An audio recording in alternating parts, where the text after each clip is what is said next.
Adele Oliver grew up in the wheatbelt of Western Australia and now calls Broome home after studying in Perth and spending time in the Kimberley. She released an EP, From the River, in 2021 and has a new song, Wiley Blue, and I'm going to talk to her about it. Hello, Adele. Hi, how are you going? I'm very well, thank you. And I'm going to launch straight into the single and Yes. say, Wiley Blue is the name of a bull. What Yes. role did that bull play in your life? Well, he played somewhat back sort of seat role for me. He was pretty important in the man I was with at the time. That was riding him. That was the bull that he rode the first time I watched him ride. And that was at the Broome rodeo a couple years back. He pulled that bull out of the draw the night before and it said Bucking Bull of the Year, Wiley Blue. And we were thinking, oh, I think this one's going to be a good little ride. And I wanted to capture that experience and the feeling of standing there on the other side of the rail, watching him completely heart stopped, time standing still, that sort of experience. But then I also wanted to go a little bit further and to capture what that meant to him and what rodeo means for so many people that are in that world. It's not just that ride, it's a bigger lifestyle, it's families, it's generations sometimes. So yeah, I hoped to capture a bit broader. And I started joking recently. When I play the song live, I go like, "Oh, the bull ride is a bit of a metaphor for the relationship." It didn't last long, but I got this beautiful song and this experience from it. And now the song means to me that love for rodeo, which is my favorite sport. So Oh, right. So, gotten into. did you, I'm guessing you grew up going to rodeo because of where you grew up. We grew up, so we went to rodeos as kids, sort of sparsely in Broome. They weren't so much of a thing when I was on the farm. We did pony club and had horses, but rodeo, I don't remember rodeo so much as having shows. And then when we moved to the Kimberley, we would go to the rodeo. And as an adult living in remote areas, you would always go to the rodeo when it was on. And I think somewhere along the lines, I've never been a sport person, but I realized that I really loved this sport that in my head, I was like, it's only once a year I get to watch it. And then I realized I can just follow it all the year round. So I've realized that I don't hate sports. I just didn't find the sport I liked to watch. Fair enough. I did work on a book with the Professional Bull Riders of Australia Oh, years ago. So yeah. I got to interview a lot of bull riders. Yeah. And it is a really particular mentality, and it was not at all what I was expecting. And so I do understand why you would want to write a song about it, Yeah. and that what you were talking about capturing there the multiple generations often of bull riders and how so many of the best bull riders start really, really young on Oh, on very small calves, but they're still on cows, you know. it's So incredible to watch that. One of the rodeos, I watched this kid walk across the arena at the end, and the bag was bigger than him. He was tiny little tacker, and he like carried this bag all the way across the arena, like didn't look around for help. And I was like, oh, that's that toughness starting young. Like it yeah. was, yeah, it's pretty cute. And to see the kids, the little kids dressed up to the nines, it's pretty special. It is. And it's also, I think bull riders actually, even though they don't seem to be too given to public speaking or anything like that, have a lot to teach other people actually. And it's about, so many of them I spoke to could really manipulate time in a lot of ways because of what that 8 seconds meant to them and how Yeah. they came to understand what it meant and also what they were prepared to put into their sport. Yeah. Yes. It's full Yeah, on. which is themselves, like a Yeah. lot of the time. Yeah. Like not scared of the injuries ever really either, and almost wear them as a badge. I sort of observed it was like, yeah, is sort of that this is what I've gone through kind of mentality of it not showing weak. Yeah, I don't know, it's almost a strength. However many times you might have been hurt, you wear that with pride. Mhm.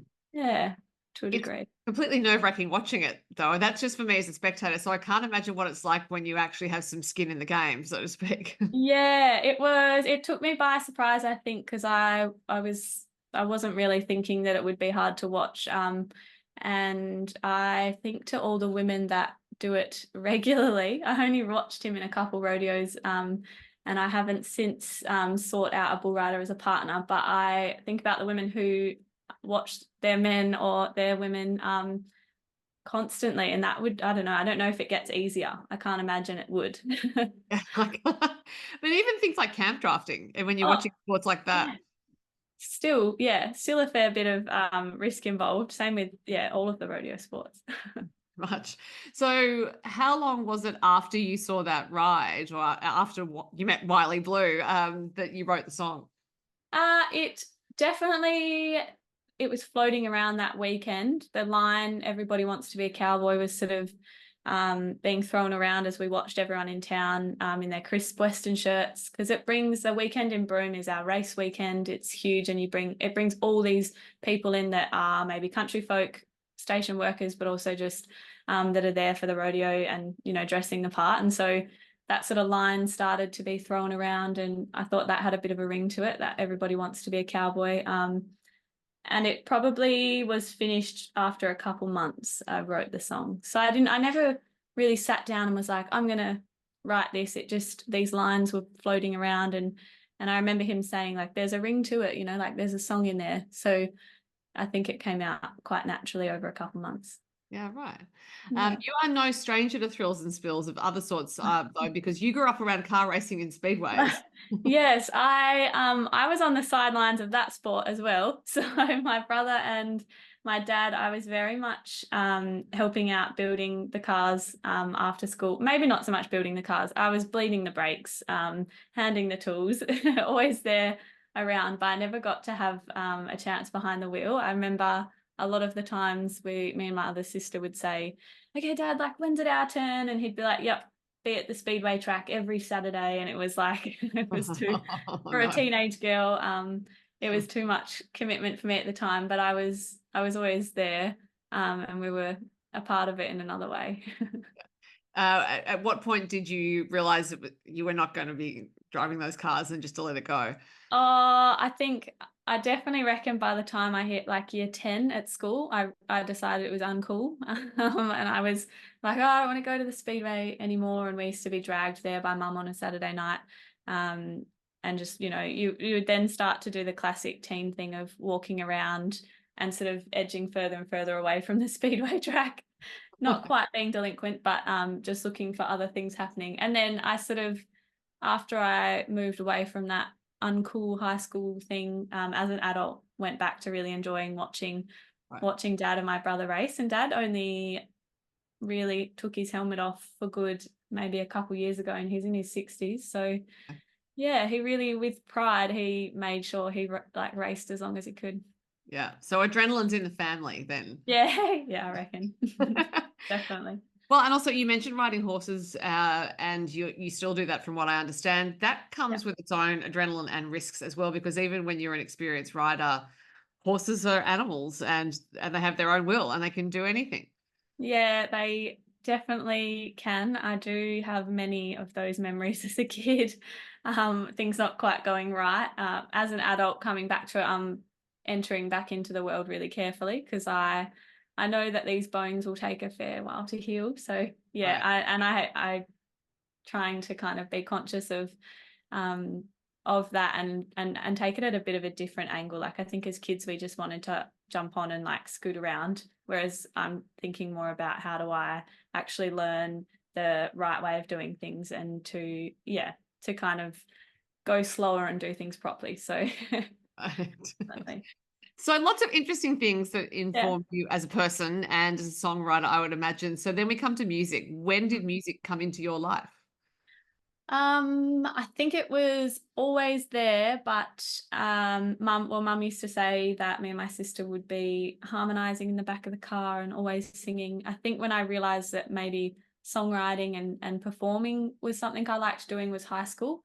I got given a guitar by a dance teacher. I think she saw that maybe dance wasn't quite taking off, but I was there anyway. And she lent me a guitar. I took it home, and that was around there time of Taylor Swift's Love Story, that first album, where she's got a long blonde hair. And I think I thought that was pretty cool. And I used to just sing Taylor Swift songs and think Yeah.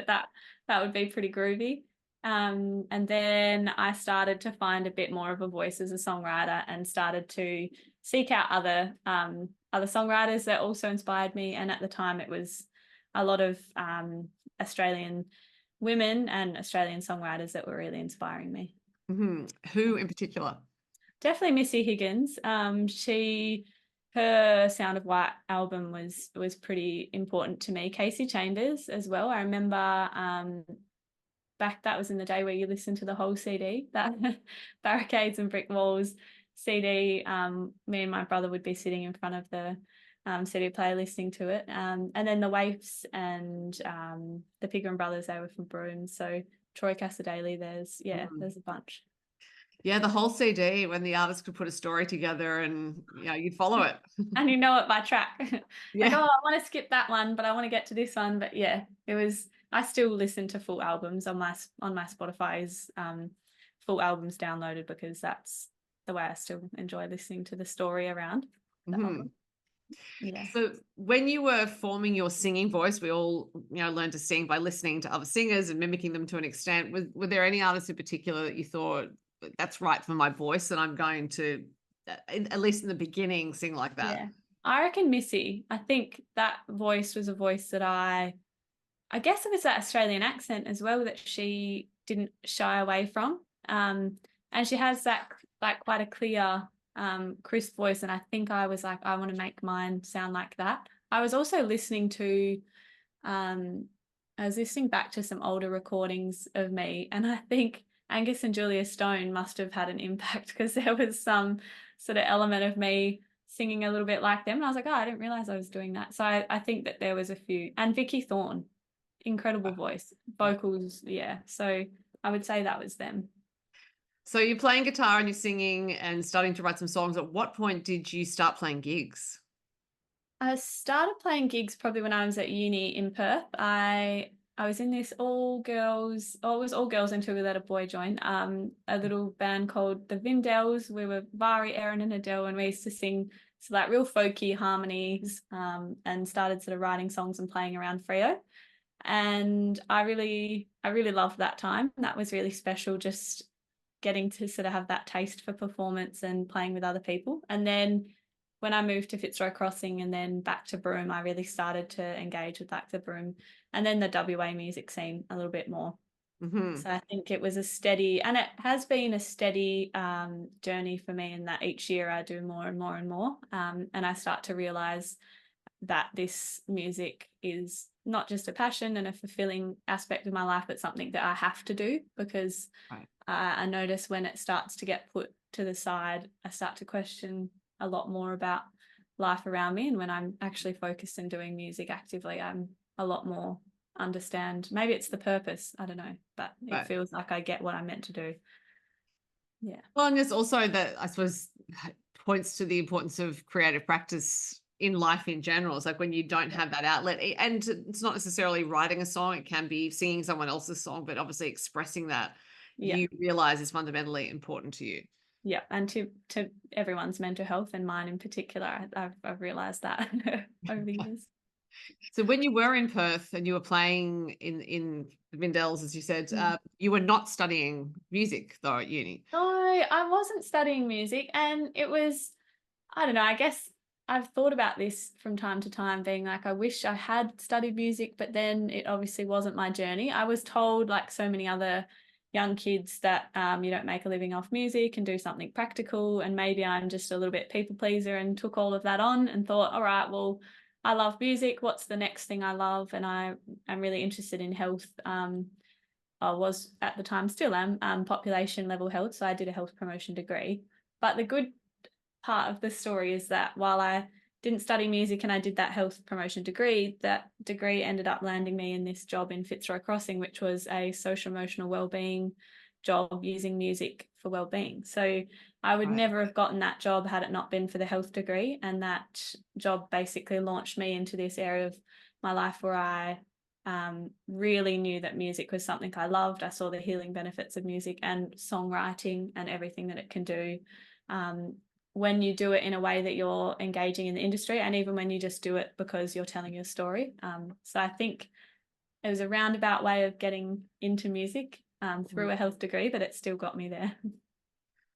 That sounds like the sort of job that you can't really prepare for. Like, No. I mean, even though you had your qualifications and you had the background in music, it just sounds like it's such a singular job that you just have to go and try it. It was it was a job that I think you would never get a perfect candidate for, because while it was underlining the job was these health principles of social and emotional determinants of health and Aboriginal people's connection to spirituality and that the way that interplays with music and storytelling and songwriting. But then there was all the technical side of it, which was operating a recording studio and running gigs, and I didn't actually have all of that side of things. I was a songwriter or budding songwriter. So I had to learn in that time. I started trying to learn Pro Tools and learning how to record. And I also learned how to operate like a huge PA system to do community band nights. I sort of just was like, all right, well, I've got to do it. And sort of, so I think a lot of the time in the job, I was like, oh, if someone else knew what they were doing, this would be so much more effective. But then if it was a sound engineer in the job, they would be going, oh, I wish I knew something about health promotion. So I think it was this, you would never have found the perfect candidate, but I learnt heaps, and I learnt, so much in the music sense, but I learnt so much about the history and our First Nations people's culture and that history of Fitzroy Crossing in the Valley and the Kimberley. So the learning was way broader than what I would have imagined. How many years were you there? I was there for 3 years, and people often they sort of go, wow, like 3 years is a long time, but it flew. It was probably the quickest 3 years of my life, I would say. Yeah. Well, and just the skills you're talking about learning, like you couldn't really get in many other jobs, I would think, on the music side of things, all those different things you were talking about, sound engineering and PA. No, like you go into that field of, like, if you're going to be a sound engineer or you're going to be someone in that world, you go down that line, you kind of don't get to then be existing in all of the spaces at once. And I would never have gotten that experience otherwise. So then for you as an artist coming to record your own music, you have this extra knowledge now of how things work. So did it influence who you chose to work with to be your producer, for example? Yes, well, I had met James through that role, actually. So he was working on a recording project in Broome, but it was called A Sounds of the Kimberley. It's an incredible album. It was through West Australian Music, WAM. And he was working on that project that I got to go into Broome and sort of be kind of like a mentee in that sense of learning the Pro Tools and all about that. So, and there was some Fitzroy artists that were recording in that project and recorded a song on the album. So that's how I met James. He wasn't the first person I recorded with, though. In my first EP that I recorded just after leaving Fitzroy, I actually engaged with a sound engineer in Broome called Pete Granderson. And so, but I had in my head, I will record with James one day, and I came back around to get him on the second one. Right. So was that for the EP? Yeah. So that was Wiley Blue. Yeah. Right. So that was 2021, and now this new song is 2024. And from what I understand, you might have done some more recording too. Yes. So this is the first single from my second EP, and the EP will be To Home and Heartbreak. My first EP was From the River, and I left that river and I landed to home and had a pretty epic little heartbreak that landed me in a spin, and it's taken till now to be ready to share them. So yeah. So are you a songwriter who just writes all the time and you keep songs around, or do you need to have a specific project to do it? No, I'm just constantly writing, and the more I'm open to it and the more I leave space for it, the more songs come. But even just during the day, driving along, there's a song line, and I generally put them all into my notes app or voice record and then come back to them. By the time I've recorded something, or by the time I'm ready to record something, the songs have been around for a couple of years. They've kind of worked their way into live performances, and that's only because I suppose that's how I've done it so far. I'm thinking on the next one I'll hopefully be able to write the album for, to be ready for recording. But yeah, I think each time's a bit different, isn't it? Well, I guess so. Except if you like that method of essentially workshopping them in live performance and sorting out how you want to perform them. That's pretty. I never see a song as entirely finished, and until I was in the studio this time, the songs were still being workshopped even in the first day of us being in the studio. So I kind of like that idea that you get to workshop the songs live, and then yeah, even still while you're in the studio, get to be working on how to get that final last arrangement and the way that the song's really going to come to life. Yeah. So Yeah. you mentioned the Western Australian music scene. Now, it is obviously the longest state in the country, and Yeah. the distance from Broome to Perth alone is it's Yeah. massive. So for you as an artist in Broome, is there a sense of, well, I'll get myself down to Perth at some stage and play a few gigs, or is it more I'm just going to stick around here and expand No. maybe out a little bit? I think for a while that was me. I think I was like, I just want to get my handle on playing in the Kimberley and what I want out of music. And then as I start to work out where I want to go, it's branching out into other places. After that first release, I played at Nanup Music Festival down south and went to this incredible music festival, Karajini. And so I started to be like, okay, there's a audience for this a little bit further from home. And then likewise with this recordings, I'm wanting to get a little bit further and to maybe get interstate and yeah, hopefully be talking about gigs the next time I do radio interviews. Yeah. So for those who are visiting Broome and they may wish to see some live music, where can they find you, and what's the live music scene like? Well, live music in Broome is it's pretty incredible. We have a lot of artists, I feel like, for such a small town that are just incredible songwriters, all different genres. We also have that classic tourist town pub scene, which you can't really escape. But I think we've got a really incredible Broome music community. So Yes. you can find me, I guess it changes from week to week, but often it'll be when bands come to town, I'll be playing, sometimes get the supports for them at the Rowie, which is our big, which is our sort of main venue, or it might be the markets, or it could be a gig at someone's house. I think that it changes from time to time. I really do love the opportunity when the bands come through town to be doing the supports, and I got to do that recently. Troy Casadele came through and I got to play for him to open up, and so that's probably, I reckon, one of the better gigs you can get when you're in a regional town is to play with someone coming through.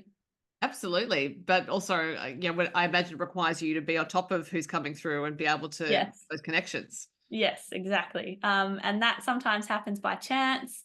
Sometimes it can be through making friends when they come through on another time, like the Caravana Sun tour frequently in Broome, and I just happen to keep chatting to them when they come through and say, put me on next time. But yeah, Troy was a bit more of a lucky one that came through the band that was supporting him, put my name forward. So that was a nice Broome community sort of connection.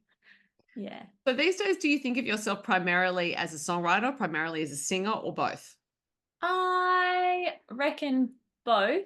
For a longest time, it's maybe a bit strange to admit, but I used to get a little bit annoyed when people would comment on me as a singer, and I would want to be acknowledged as a songwriter. And then I don't really care anymore. And now I just know that songwriting means as much to me as singing does. And I just have decided I'm both equally. But I tend to find I love when people acknowledge the songwriting more so.